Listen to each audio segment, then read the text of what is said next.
Իսկ դու արդեն որոշել ես, թե որ երկրներ պիտի այցելես 2025 թվականին։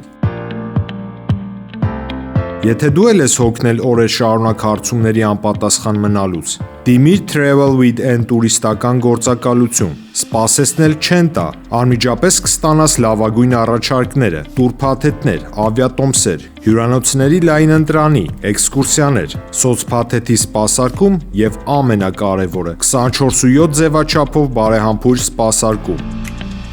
Travel with N 095 89 20 48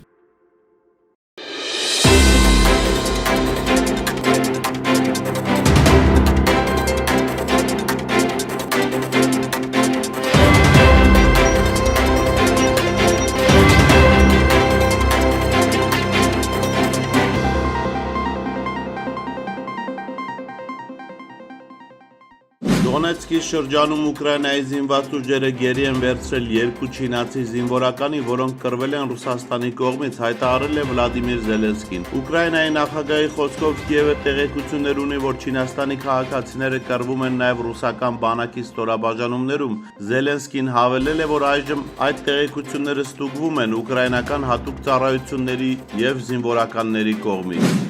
Հայաստանի և Ադրբեջանի միջև խաղաղության պայմանագրի ստորագրումը կծառայի Հարավային Կովկասում փոխգործակցությանն ու ինտեգրմանը, այդ մասին հայտարարել է Գերմանիայի տնտեսական զարգացման և արտաքին առևտրի դաշտային ասոցիացիայի ղեկավար Ուրս Ֆունկաուֆը։ Նա հույս է հայտնել, որ մոտ ապագայում Հարավային Կովկասում կայունություն կապահովի։ Ավելի վաղ Հայաստանն ու Ադրբեջանը հայտարարել են խաղաղության պայմանագրի տեքստի շուրջ բանակցությունների ավարտի և փաստաթղթի բոլոր 17 կետերի համաձայնեցման մասին։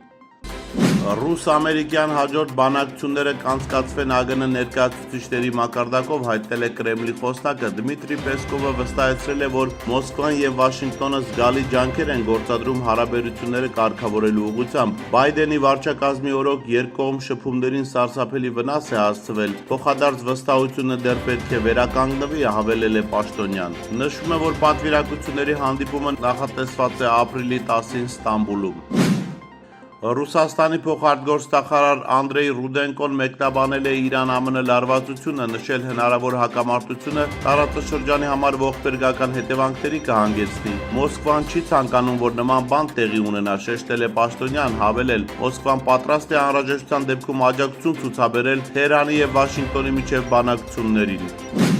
ԱՄՆ պաշտպանության նախարարությունում քննարկում են Արևելյան Եվրոպայից, Ռումինիայից և Լեհաստանից մինչև 10,000 զինծառայողի հետ կանչելու տարբերակը, այս մասին հաղորդում է NBC News-ը, վկայակոչելով ամերիկացի և եվրոպացի 6 պաշտոնյայի։ Ստորաբաժանումները, որոնց մասին խոսք է գնում, մաս են կազմում այն 20,000-անոց անձնակազմի, որոնք Բայդենի վարչակազմը 2022 թվականին տեղակայել է Ռուսաստանի ներխուժումից հետո Ուկրաինայի սահմանակից երկրների պաշտպանությունն ուժեղացնելու համար։ Նշվում է հրապարակման մեջ։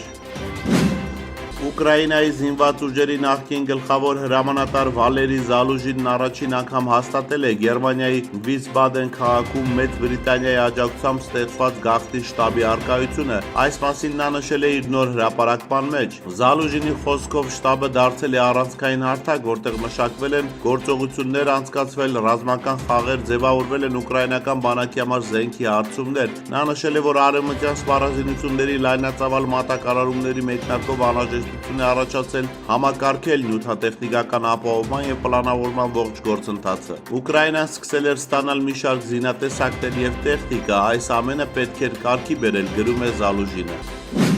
Ռուսաստանի Պետդուման լիագումար նիստում վավերացրել է Ռուսաստանի Դաշնության և Իրանի Իսլամական Հանրապետության միջև համապարփակ ռազմավարական գործընկերության մասին պայմանագիրը, այս մասին հաղորդում է ՏԱՍՍ-ը։ Փաստաթուղթը մարտին Պետդումա է ներկայացրել ՌԴ նախագահ Վլադիմիր Պուտինը։ Պայմանագիրը ստորագրվել է հունվարին Իրանի նախագահ Մասուդ Փեզեշքյանի Մոսկվա կատարած այցի ընթացքում։ Փաստաթղթում արձանագրված է երկարաժամկետ հեռանկարում Մոսկվայի և Թեհրանի միջև համագործակցության հետագա զարգացման իրավական շրջանակները։ BBC-ի կովկասյան թղթակից Ռեյնա Դմիտրին ծավալուն հոդված է հրապարակել Հայաստանի և Ադրբեջանի միջև հնարավոր խաղաղության պայմանագրի և այդ համատեքստում Բաքվում պահվող Ռուբեն Վարդանյանի ու հայ գերիների ճակատագրի մասին, նշելով, որ դրանք կարող են դուրս մնալ խաղաղության համաձայնագրից։ Արաբական Միացյալ Էմիրություններ կատարած այցի ընթացքում Ադրբեջանի արտգործնախարար Ջեյհուն Բայրամովը հանդիպել է Իսրայելի արտգործնախարար Գիդեոն Սարայի հետ, ինչպես հաղորդում է ԱՊԱ-ն, այս մասին հայտնել է Ադրբեջանի ԱԳՆ-ն։ Հանդիպման ընթացքում կողմերը քննարկել են տնտեսության, առևտրի, էներգետիկայի, բարձր տեխնոլոգիաների, պաշտպանության եւ փոխադարձ հետաքրքրություն ներկայացնող այլ ոլորտներում համագործակցության հարցերը։ Օրակարգում էին նաեւ տարածաշրջանային եւ միջազգային անվտանգության հարցերը, այդ թվում Մերձավոր Արևելքում տիրող իրավիճակը, տեղի է ունեցել մտքերի լայն փոխանակություն երկկողմ եւ բազմակողմ համագործակցության, այդ թվում տարածաշրջանային եւ միջազգային թեմաների շուրջ։